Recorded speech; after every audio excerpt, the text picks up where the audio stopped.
आगक आसुछि खरा दिन जंगल में लागिबाकु थिबा नियाकु किभଳି प्रतिरोध करा जाय परिबो से नै वन विभाग पक्षरु सचेतन सहित चलिछि जोरदार प्रस्तुति एनै प्राक प्रस्तुति बैठक डकाई आनंदपुर विधायक उपस्थिति रे निया प्रतिरोधक दल सहित वन सुरक्षा कमिटी को सचेतनता वार्ता दियाछि। एक सचेतनता रथर शुभारंभ करा जाय लोकंकु विभिन्न स्थान रे जंगल पोड़ी पई सचेतन करा जिवो। 570 किलोमीटर अग्निरेखा सहित लोकंक सहभागितारे वनाग्नि को नियंत्रण करा जिबा नै वन विभाग प्रस्तुति आरंभ करछि। एही वर्ष जंगल निया को केमती आमे प्रतिहत करि परिबा एवं केमती नियंत्रण रखि परिबा सेति पई आज आम गण रे हमर आनंदपुर मान्यवर विधायक थिले एवं से गोटे सचेतनता रथ को पताका हलै ताकू शुभारंभ करथिले एवं आम वनखंड तरफ सचेतनता कार्यक्रम चलिबो एवं विभिन्न वनांचल रे मध्य एही सचेतनता कार्यक्रम चलिबो।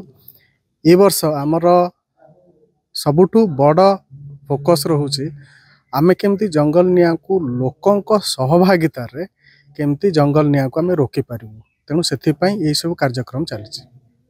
सहभागिता सहित आमर अग्निरेखा वर्तमान जाय जहा आमर 575 किलोमीटर अग्निरेखा हवा पे अच्छी एवं वनांचल स्तर रे वर्तमान जे 5टा आमर जो सचेतनता कार्यक्रम हबार अच्छी एवं तत्सहित वर्तमान जाए 70 जन आमर जो माने स्क्वाड फायर स्क्वाड रहिबे तांको पई मध्यम प्रावधान अच्छी एवं आगो को मध्य आउर ए नंबरटा बढ़ी पारे आमर आहुरी बेसी स्क्वाड नियोजन हवा पाई मध्य आमे चेष्टा करिवु तेणु एई सब पदक्षेप माने आमे ग्रहण करूछु एथर जंगल निया को रोकिबा पाई। आनंदपुर गतकृष्ण भूयांक रिपोर्ट नीलाद्रि मीडिया एवढी खबर पाई हम चैनल को लाइक शेयर एवं सब्सक्राइब करंतु। रहुछि नमस्कार।